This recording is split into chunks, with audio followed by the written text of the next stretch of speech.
भरतशेठ गोगावलेंनी ज्या पद्धतीने हा आरोप केला आहे, मला भरतशेठ गोगावलेंना सुद्धा एक प्रश्न आहे की 17 ऑक्टोबर 2024ला जो तुमच्या घरामध्ये तुम्ही बागलामुखी म्हणून जे उज्जैनमध्ये एक देवीचं स्थान आहे, त्या देवीच्या मंदिरातून जे काही पुजारी आणले होते, तुमच्या घरामध्ये ज्या पूजा घातल्या त्या कशा करता घातल्या होत्या?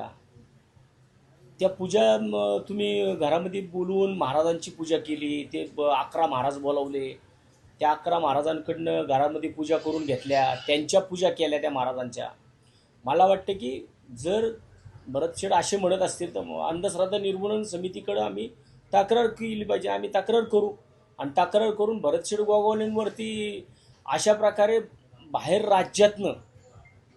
राज्यातनं मांत्रिक आणायचे, घरामध्ये पूजा घालायच्या, हे कितपत योग्य आहे? घरामध्ये पूजा घालून तुम्ही आघोरी पूजा आहे, व्हिडिओ आहेत, ते फोटो आहेत, ही घरामध्ये पूजा घालायच्या निवडणुकीच्या आधी. बरोबर 20 नोव्हेंबरला निवडणूक होती आणि 17 ऑक्टोबर 2024ला भरतशेठच्या घरामध्ये मुक्कामी लोक होती.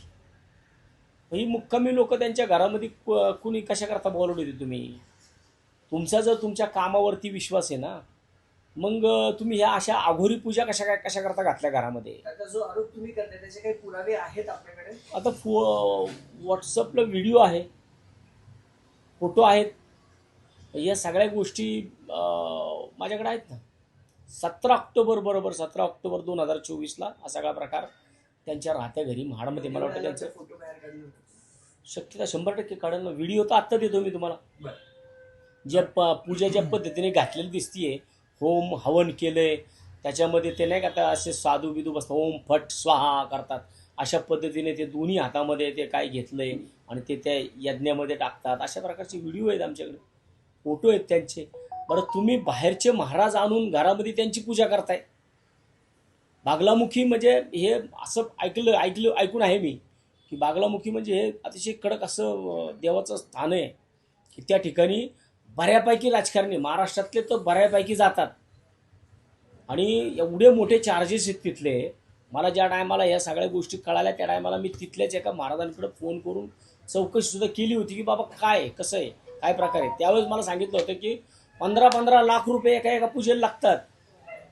म्हणजे एवढे मोठे पैसे जर तुम्ही महाराष्ट्राच्या बाहेरनं महाराज बोलावता, त्यांना तिथं त्यांच्या पूजा अर्चा करता, मुक्कामी त्या लोकांना 2-2, 3-3 दिवस तुमच्या इथे ठेवता, हे कितपत योग्य आहे? एक महिला जर आपल्याला सर्वांना माहिती आहे की उद्धव साहेबांची तब्येत बरोबर नसते, मग उद्धव साहेबांच्या पाठीमागे, आदित्य साहेबांच्या पाठीमागे, आम्हा सर्व शिवसैनिकांच्या पाठीमागे जर त्या एक आदिशक्ती म्हणून उभ्या राहत असतील तर मग ह्यांच्या पोटामध्ये गोळा यायचं कारण नाही ना.